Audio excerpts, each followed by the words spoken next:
protected wetlands, and there would have been absolutely no objection. The applicant refused to do so. Instead, with all these unanswered questions, the applicant requests your approval. Respectfully, and in light of all of the evidence presented to this body, this is not an appropriate instance for conditional approvals.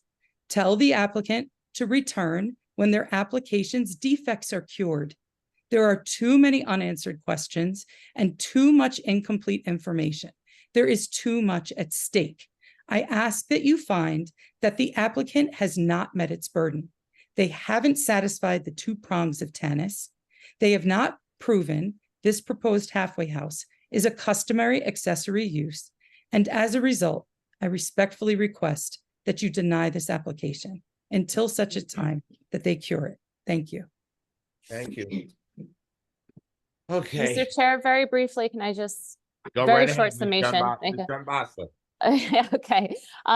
Placing this application in context, this is a site plan application for a 620 square foot halfway house with 2 restrooms and 100 square foot walk-up snack bar, no seating, no congregation.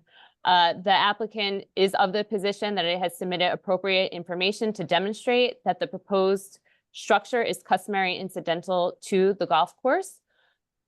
And further, that the application and the proposal satisfies all the requirements of the West Orange Code and exceeds setback requirements. The objector has raised several issues with the application. One, the sale of alcohol. This has been an existing golf course since the 1800s. Ms. Bennett and all the other neighbors bought knowing that a golf course was here that currently does sell alcohol, and the golfers do have alcohol on the course. There was questions about tree removal. There was a tree removal plan that was submitted with the application that showed 2 trees were removed, plus the applicant indicated that it would further provide a tree removal permit when it was going to do construction. Lastly, a lot of discussion was had related to the wetlands. Again, an expert civil engineer and an expert on wetlands put a verification line on the plans, and the applicant stipulated that it would be filing for a letter of interpretation, which the appropriate authority, NJDEP, would review and agree or not agree with the application. So in all these instances, we believe that the board can appropriately approve this application with the conditions that have been stipulated on the record, and we ask that you do so. And thank you for your time. Thank you. At this time, I'm closing this portion of the application. There'll be no more testimony and no more public comment. We're done.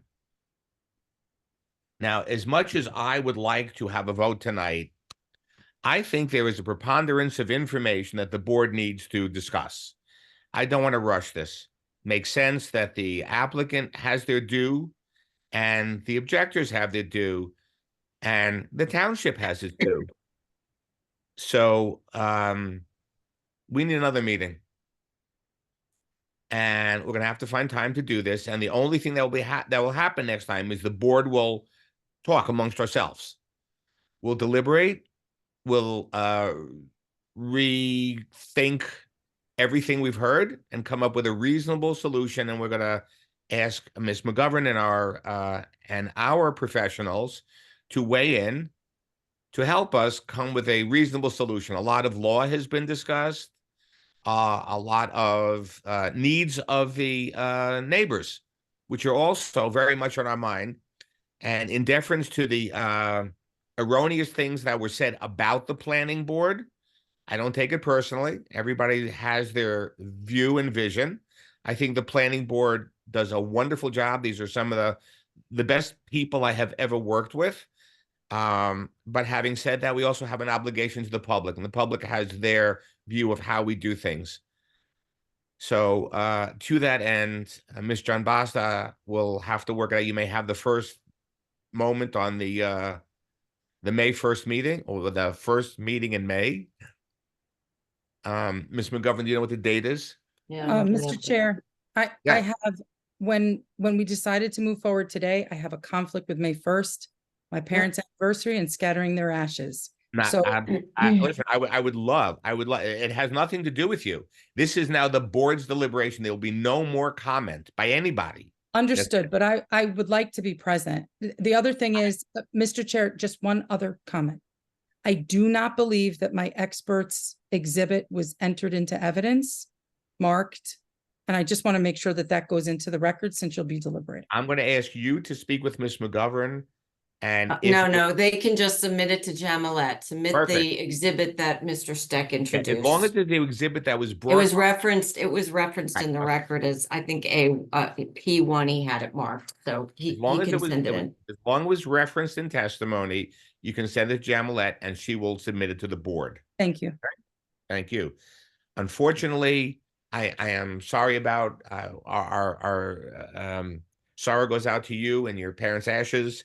However, the applicant also has a right to move forward, and we're going to do that. As there's no more comment, it's just the board deliberating. Okay, so Ms. John Basta, that's the opportunity that's available. Right, so the Do next you have planning any board, special meetings between now and May 1st? We have It's we just have a- a special meeting on the 17th.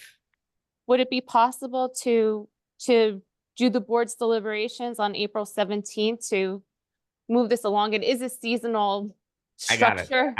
I got it. Okay. Fine. What's on the April 17th? The new tree ordinance. And what else? Didn't Miss That's John it. Basta say it was not being built this? Come on, we're talking right now. Wait. Okay, Please. let the board discuss. Yeah, it's our turn to discuss. So what's on, it's just the tree ordinance, that's it? Correct. So we'll, Ms. McGovern, can we hear this first? well, if you have a meeting that's properly noticed, which we will put it in the newspaper because we have to have the meeting about the tree ordinance, we'll Yes. have to make sure the notice also Into it. includes formal action will be taken. We Yes. can include this on that agenda. Perfect. Yes, so you could do this first and Okay, then Ms. go John into Basta, the is that tree good for you? ordinance review. Yes, Yes. I very much appreciate that, Mr. Chair. But Thank you. I think that our April 17th meeting is going to be in person at the Yes. chamber, at the, Yes. okay. Yes. Just so Yes. Ms. John Basta, and you have to make that clear on the record that Yes. this The April matters. Yes, the April Okay. 17th meeting will be in person at 7:30 at the chambers at Town Hall. Can I just ask why it's in person and then May 1st is back to Zoom? Or is this the beginning of in We person? were asked to do this in person, And May 1 is back to Zoom. and It they is, went all right. back to Zoom. Yes.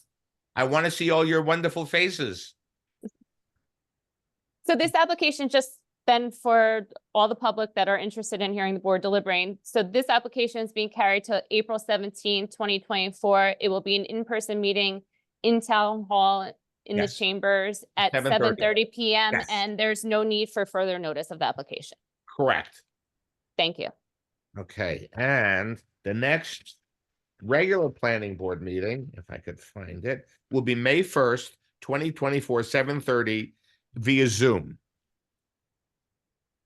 Okay, I'd really like to thank both the objectors and the applicant for your understanding, and the board members, as it is late, it's way past my bedtime, and but it's important.